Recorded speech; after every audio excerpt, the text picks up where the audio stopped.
computer afraid of all the volcanic activity. Well, if I would use a real computer instead of this iPad. Jacob has it. It's understood that most of these pictures are not to scale because then it would be bigger than the room. So is it 100% necessary to put not to scale on every picture? Yes. Also, you know, I attributed each and every picture because I didn't take them, so yeah. I didn't tamper with them either. Thank you. You're welcome. And you saved everybody from having to listen to one of my stories. Next slide, please. So there we go. This is a cartoon showing the elevations under the ocean. This is the abyssal surface of the Pacific Plate. You can see there's some little mountains floating around out here. And then you can see the Hawaiian chain. So you saw on the satellite picture, simple island, an island, an island, an island. And look at this. It is really all connected together, where I believe the plate probably slowed down considerably and has allowed itself to build up massive mountains. This is the island of Hawaii. The red shows you eruptions, fairly recent ones. There's a little landslide over here that a lot of people aren't aware of. And then there's something going on here I'll talk about in a minute as well. Next slide, please. So here we go. There's the satellite photo. There is a map of the island. We have 1, 2, 3, 4, 5 volcanoes. The active ones are Kilauea, Mauna Kea, and I don't know how to pronounce that one. The volcanic material here is approaching 500,000 years old. I think the latest volcanic activity on the surface was 60,000 years ago, and this is, of course, as fresh as yesterday. Actually, as fresh as about 5 minutes ago. You can see the nice verdant portions of Hawaii, and then the parts that are getting scorched from volcanic activity. And these will, perfect, no, come on.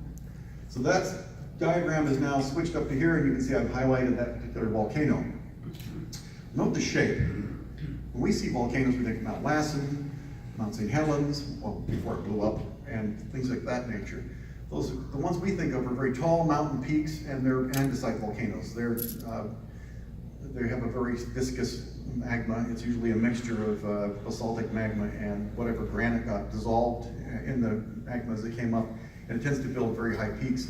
This is what is called a shield volcano. It's almost all basalt. It's very fluid, and it's small, and it flows quickly. It doesn't build large cones. So that one's extinct 120,000 years ago when it was really active, and it popped up. It started bubbling up under the sea 1 million years ago, and about 500,000 years ago it actually broke the surface and started building the island. So at 420,000 years of active growth. So its peak is 5,000, I won't read the slide. It's not the biggest peak on the island. Next slide, please. Mauna Kea, dormant. They're expecting it to erupt, possibly. And it is also about the same age as the previous volcano. It is also a shield volcano. It's the tallest mountain on Earth. It beats Everest. It is that high. It built itself up over the eons until it became 33,000 feet. It gets snow. It has permanent snow on the top of the mountain, and it is quite shivery up there. All right, next please. Wow. And here we have Hualalai. Hualalai. It is an inactive volcano. It is the third youngest one on the mountain chain. It's only 8,200 feet above sea level. And you can see it's also a nice shield shape. Next one, please. And Mauna Loa, again, the shield shape. It erupted in 84. And there are eruptions in 1926 and 1950 that destroyed villages and some housing areas. Now, the city of Hilo is built on an eruption, a lava flow from the 1800s. So sell your property there soon while the property values are still up. And it has some observatories on top. It's a very tall peak, not as good as the other one, but substantial. Next slide, please. And then Kilauea, this is the one that's causing all the consternation right now. I have a couple of slides. I won't talk about the recency of the eruptions, but you can see it destroyed an entire town in 1990, and it has gotten most of the Leilani estates, the Lani Puna Gardens, and Kapoho Beach. The little development called Vacation Land was obliterated. The largest freshwater lake on the island was filled in a matter of hours by lava, and there was a bay. Well, there was a bay, and it is filled in as well, as the lava made its way down to the sea and filled it in. Very active. Next slide, please. And it is part of this area here where they're calling a rift zone. So part of the island is actually being pushed out to sea. So this part right here is moving that way. And the reason for that is there's a large plug of magma under the island, and as it's pushing its way up, it's trying to force a crack open in the surface so it can get out into the surface. And there's a whole series of cracks, and these little red dots represent the most recent volcanic eruptions there. The next slide, please. And here is that slide I promised you. So let me see if I can read the dark purple. 1840, 1960, 1955, it's 1945. You can see there's a whole series of these linear fractures that the volcanic material is coming out of. If you were to decide to retire on the Big Island, I do not recommend buying a house on this part of the island, however cheap they offer it to you. I don't need to say anymore. All right, there we go. Most recent eruptions right in here, and that's where the lava is pouring off into the Pacific Ocean. Okay, next slide, please. A couple of photos. That's one of the fissures in action. Wow. How'd you like to see that in your backyard? Mary? What's the possibility of our volcano ever erupting again? We live on the east side of the Sierra Nevada in an active volcanic region. To the south of us is Black Mountain, which is considered to be extinct because it's been so badly eroded. We have a number of fresh cinder cones north of us around Little Lake. You just have to look out to see them. You can see, as you drive north, large, rather extensive lava flows that came into the valley. If you drive north and continue up to Bishop, you will see cinder cones on both sides of the Owens Valley. And they're in good shape, and they're fairly recent. You can tell because the cone shapes are very sharp. About halfway up to Bishop, there is a large volcanic field that lava flowed across the valley, and they built a road right over the top of it, not at the same time. So probably, I'm trying to remember the number, about 400 years ago was one of the most recent volcanic eruptions that I can think about, that I can remember. It goes all the way up to Mammoth, where we used to have a mountain, and it's gone now. About 750,000 years ago, it exploded. It went up high order, built a lot of pressure underneath it, the mountain couldn't contain it, and dust, ash, was found as far away as New England. And it was probably pretty spectacular as long as you weren't in Mammoth or Bishop or Lone Pine, because the ash flows got about as far south as Lone Pine. So if you're in Lone Pine and you see a giant cloud appear suddenly on the horizon, turn around and drive back as fast as you can. We're not due for an eruption like that there now, probably for a couple million years, because the mountain has to rebuild itself. And that's what it's doing right now.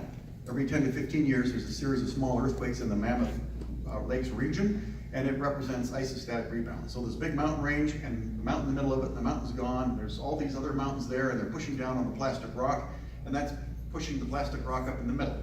And as that bows up, it gets cracks, and on Wednesday, everything's fine, and on Thursday, there's a little rhyolite dome right in the middle of the valley. So you pop up from Bishop, and you're heading on up to Mammoth, and you're thinking about skiing and all the fine dining. You look to your side, and you see these beautiful round hills with trees on them. Those are all rhyolite domes that squeezed up from the depths of the earth, and fairly recently. So When was Little Lake? When did that erupt? that was a couple order of 40,000 years ago.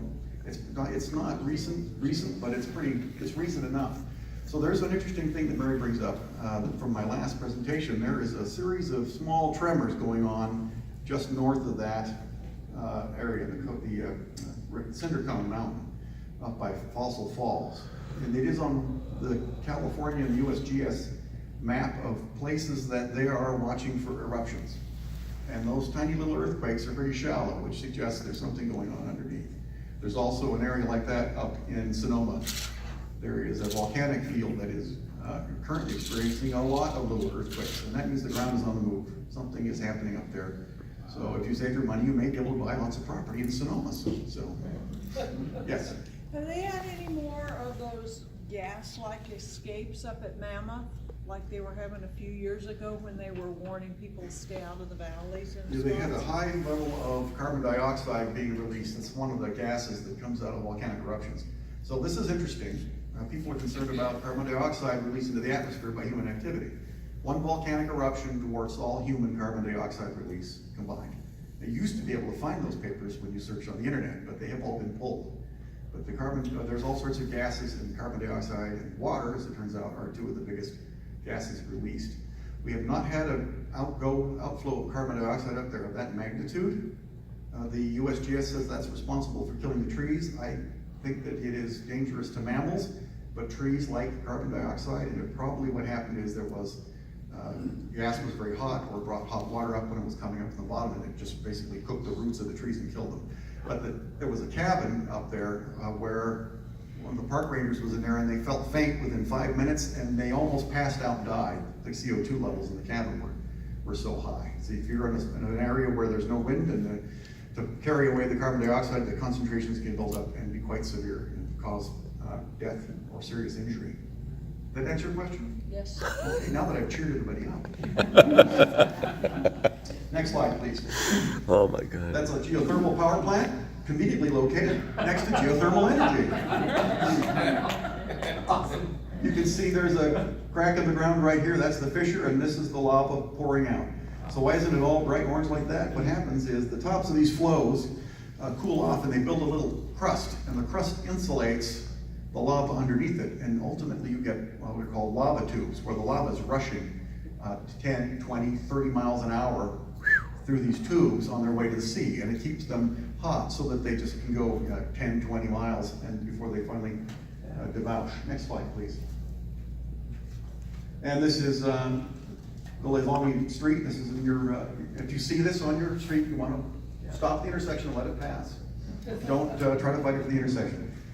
Next slide, please. I know. If it were funny, that would be funny. Oh, here we go.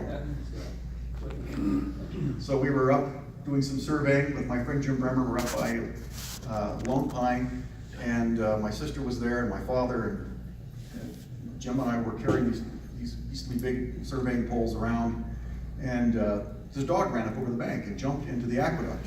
Now the aqueduct has an interesting shape to the side of it. If you get in there, you can't get out, and you will stay in there until you get carried down and drown somewhere downstream. So my father said, I'm going to maybe clean it up a little bit. He said something like, I bet there's some intelligent person who's going to be right behind that dog. So my friend Jim and I looked at each other, and we just started running for where the dog got in there. And we got there just as the person came up over the hill and was going over the edge to go into the aqueduct. So we grabbed him by his ankle and convinced him to let us help him. And as my father said, and they used the survey sticks like two giant chopsticks to pluck the dog out of the water. That's a slight exaggeration. You'd stick the chopstick in there and the dog would try to swim around it. And after a while, you kind of corral him up against the side. And one of us held the other guy by his ankles while he grabbed his dog and pulled it out. Somebody from the Department of Water and Power came by later that day and said, thank you, because I would have been pulling him out of the grill down about 10 miles. So do not swim in the aqueduct. No bathing in the aqueduct, Bob. I was on the Big Island in '84 soon after that eruption. And they allowed us to walk out on the lava flow. Wow. I looked down in this crack, and it's yellow hot, and your feet aren't burning. Yeah. So the hard skin has got a fairly good insulation value. Yes, it does. It's amazing art value. So this is some poor person's house.